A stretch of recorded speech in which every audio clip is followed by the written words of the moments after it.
Headline: DeSantis aiming at a favorite foil, wants to roll back press freedom. Source: The New York Times News. Date: 11 February 2023. Details: When Governor Ron DeSantis of Florida convened a roundtable discussion about the news media this week, he spared no effort to play the part, perching at a faux anchor's desk in front of a wall of video screens, while firing questions to his guests like a seasoned cable TV host. But the panel's message was as notable as its slick presentation. Over the course of an hour, DeSantis and his guests laid out a detailed case for revisiting a landmark Supreme Court decision protecting the press from defamation lawsuits. DeSantis is the latest figure, and among the most influential, to join a growing list of Republicans calling on the court to revisit the 1964 ruling, known as the New York Times Company v. Sullivan. Sign up for the morning newsletter from the New York Times. The decision set a higher bar for defamation lawsuits involving public figures, and for years it was viewed as sacrosanct. That standard has empowered journalists to investigate and criticize public figures without fear that an unintentional error will result in crippling financial penalties. But emboldened by the Supreme Court's recent willingness to overturn long-standing precedent,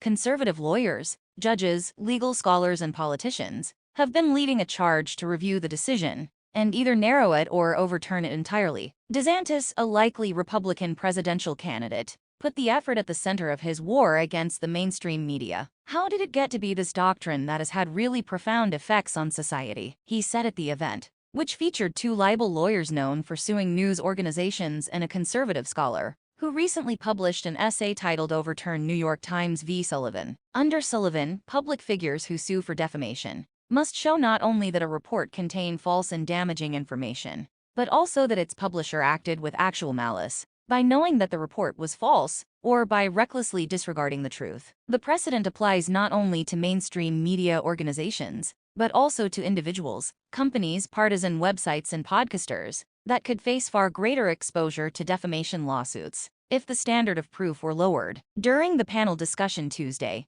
DeSantis accused the press of using Sullivan as a shield to intentionally smear politicians, and said the precedent discouraged people from running for office. Would the current Supreme Court, he asked the panelists, be receptive to revisiting the case? Donald Trump, who talked of changing libel laws as president, raised the same question in a court filing in December. The motion, part of a defamation lawsuit Trump filed against CNN, asked whether the High Court should reconsider whether Sullivan's standard truly protects the democratic values embodied by the First Amendment. His lawyers called the lawsuit, which accuses the network of unfairly comparing Trump to Adolf Hitler and seeks $475 million in damages, a perfect vehicle for revisiting the precedent. CNN, which declined to comment, has denied the accusations and in November moved to dismiss the case. That motion is still pending. A defamation lawsuit filed by Sarah Palin, the former governor of Alaska, against the New York Times, was once seen as a potential test of the actual malice standard first set by Sullivan. But a jury rejected her claim after a trial early last year, and a judge denied her bid for a second trial.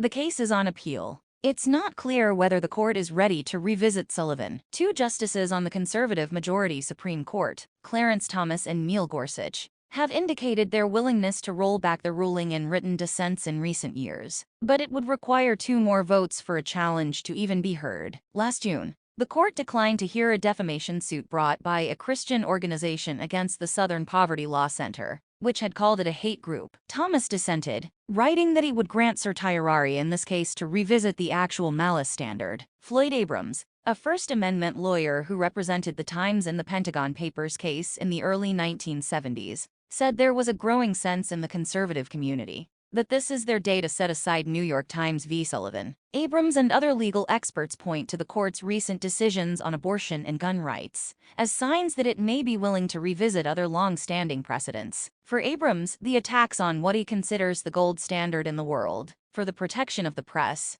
are thinly veiled attempts to shelter the country's most powerful figures from the scrutiny that a healthy democracy requires. Essentially, what they're saying is that they want to crack down on American journalism, he said. Some of those pushing for a review of Sullivan argue that state legislatures, rather than the federal courts, should determine the scope and magnitude of libel law and press protections. DeSantis's office last year drafted legislation that would have made it difficult if not impossible, for journalists to use anonymous sources. The bill was never filed to the Florida legislature. Another complaint among critics is that subsequent rulings by the Supreme Court allowed Sullivan to expand beyond public officials to include a larger group of public figures. That includes people cast unwillingly into the spotlight by news events. I believe the pendulum has swung too far for the average person who is wronged by false media reports, said Harmeet Dillon, a California lawyer who specializes in defamation cases, and recently lost her bid for leader of the Republican National Committee. Dillon and others point to Nicholas Sandmann, who in 2019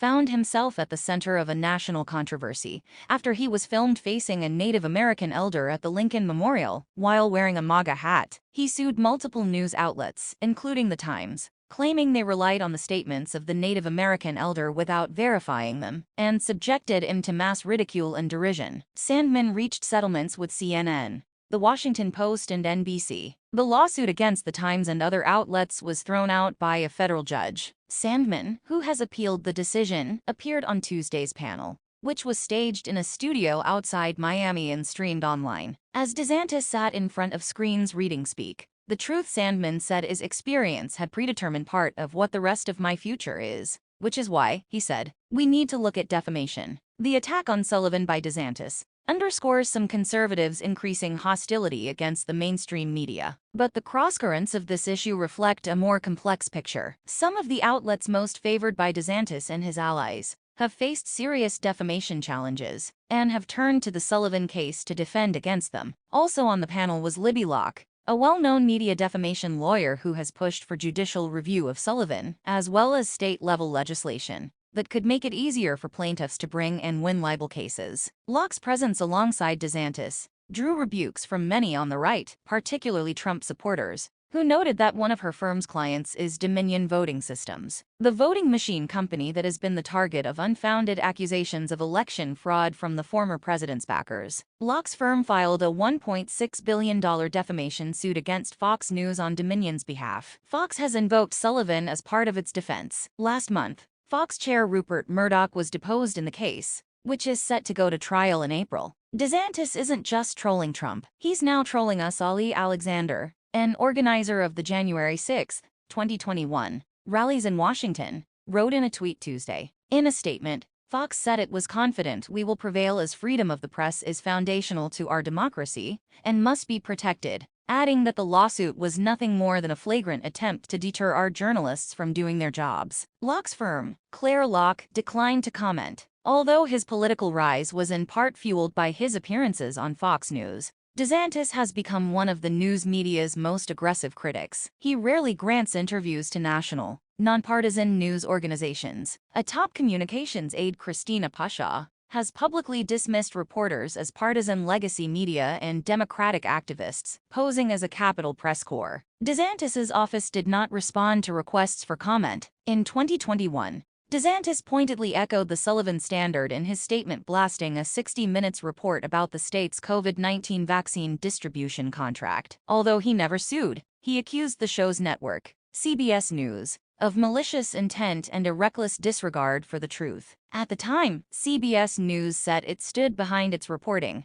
and this week declined to comment further. On Tuesday, DeSantis brought up the 60 Minutes segment, telling his viewers that he had been a victim of a hit piece that was fundamentally unfair. He added that he has a thick skin, but that others don't have the platform he has to defend themselves, characterizing the debate as being about standing up for the little guy against these massive media conglomerates. Eugene Volokh, a professor of law specializing in First Amendment issues at UCLA, said that overturning Sullivan would go far beyond bolstering the rights of people like Sandmann and could have a chilling effect on news outlets worried about being sued for making unwitting mistakes while covering politicians and the government. The protection to criticize public officials is very important, Volokh said. Although he would support reviewing subsequent Supreme Court rulings that expanded upon Sullivan, he questioned the motivations of politicians, including DeSantis, in calling for a complete reversal. Is this about the little guy or the big guy? He asked. Thanks for watching. Please like, comment, and share. Don't forget subscribe and click the bell button to get update news reminder.